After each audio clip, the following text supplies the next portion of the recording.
then God's will is something like, if you were to add up all of the principles and values that you have, what is your trajectory? What are you shooting at? Hey guys, what's going on? This is Drew with Sobriety Daily. Good morning, good afternoon, good night, whatever it is that you're doing. A while ago we talked about what the meaning of life is, right? And I kind of had been reading this book by Viktor Frankl and Man's Search for Meaning. And in that book, he explains that the meaning of life is really personal. Like, your definition of the meaning of life is totally different than maybe my definition of the meaning of life.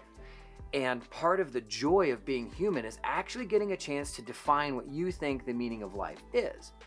The conclusion that he came to was that the meaning of life is however it is that you happen to spend your time. That's how you declare kind of to the universe what the meaning of life is to you.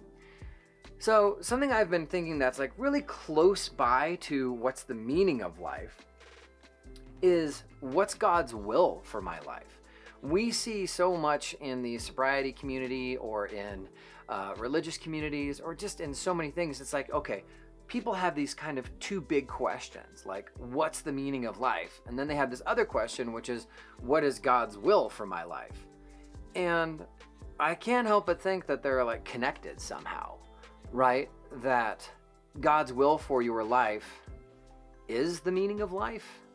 So if Viktor Frankl is right, that the meaning of life is not something that we all have the exact same meaning, but the meaning of life is how you spend your time, then God's will for your life is also kind of, I don't want to say it's also subjective, but I just don't think it's as concrete as some old guy in the sky with like a big beard and a stick and a staff, and he kind of points and you kind of guess at what he's pointing at, and then that's somehow God's will.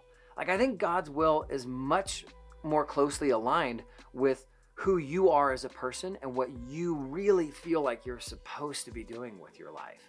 I think a lot of it for me has come from trying to understand God from a non-Christian point of view. So I grew up as a Christian. My dad was a preacher.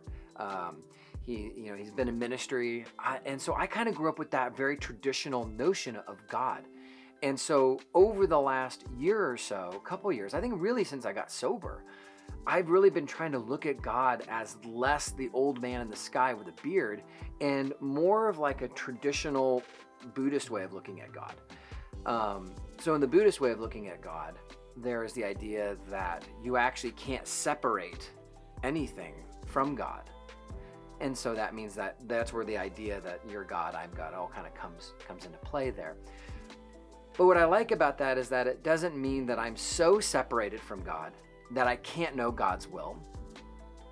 Because I believe that if God loves me, like if I can surrender to God and that causes me to have peace and I can sleep better at night because I'm surrendered to God, well, then that means that I'm trusting God, and it means that I've actually accepted some of that love. Otherwise, I wouldn't be able to surrender. It's only in the acceptance of God's love for me that I can surrender. So then the next point is if God loves me, and I believe that God does, then what's God's will for my life? Well, I think it has a lot to do with whatever's been put in your heart to do. And I think a lot of times, sometimes we look at it and we go, oh, well, so-and-so, he wants to help other people, and that's just because he's got an inflated view of his ego and he's feeling all like grandiose and high, or, whatever, he's just kind of all high and mighty.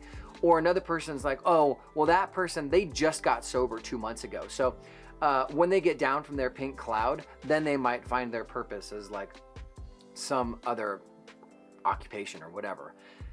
But the idea that we are somehow going to be, that it's selfish for us to pursue what's in our heart. Or the idea that, hey, you don't need to pursue what's in your heart to do, you should just do what everybody else is doing. I think that that's to deny who God made you to be. So who did God make you to be? What's God's will for your life? I think it has a lot to do with what is your value? How do you view the world? What principles do you use to say, man, this thing I think is critical? maybe you think that making other people laugh is like one of the most important things in the world. And in that way, striving to become a comedian would be a great goal because you believe in the value of laughter. You make people laugh. That makes you happy. You're not making them laugh because you're insecure about yourself or, whatever. If you're trying to improve somebody else's life because you feel insecure about yourself, you're probably right in terms of the realm that you want to be in, but probably wrong in terms of maybe you're not ready for that level of something yet. So when it comes to finding out God's will, you just look at your value system. And you say, well, what do I do? How do I spend my time? What do I think is actually the most important thing to me? Most of us have never sat down to ask ourselves, what is the most important thing to me? What do I want to be doing? If I could be doing anything, if there's a value that I could be professing in the universe, what value would that be? And then all you have to do is ask yourself, am I living a life that professes that value? That alone is going to direct you in the direction of God's will, right? So if the meaning of life for you is how you spend your time, it's more like all the time you've spent equals the meaning of life, then God's will is something like, if you were to add up all of the principles and values that you have, what is your trajectory? What are you shooting at? And then you just have to say, hey, am I doing the best that I can to shoot at this thing that I think is the most important thing? If your soul feels it's the most important thing and you are not doing it, you're gonna be miserable. And your sobriety is gonna suck, honestly. Sobriety is only great when you're shooting at the thing you're most passionate for. That's when sobriety becomes this amazing, dynamic journey because you no longer want to hit the escape button. You no longer want to be absent from the universe. You want to be present. You want to be shooting for that thing that you value. And when you have all of that, God's will or God's path or God's direction, that becomes evident based upon the fact that you're pursuing what you think is most important. So the meaning of life is like everything that you've had added up till now. God's will is if you were to perpetuate everything you believe, and then there's just the doing of it. And every single day you get to be a little bit closer to pursuing what's going to give your life meaning and value and purpose. And that's what sobriety is. Sobriety is waking up every day and saying, I want to live today. I want to be present today, and I can't wait to pursue what I'm most passionate about, and I can't wait to pursue what God has given me to do today. So that's it, I think. I understand if it's a little bit rambly or maybe a little bit kind of all over the map, but I hope you liked the video. If you did, please give it a thumbs up. Subscribe to the channel if you're not yet. And I hope that you got a lot out of it. I'm still kind of working through it, so I'm not perfect. I do these videos in part because it helps me to kind of process my own sobriety journey. If there's something you'd like me to, think about or talk about, let me know in the comments below.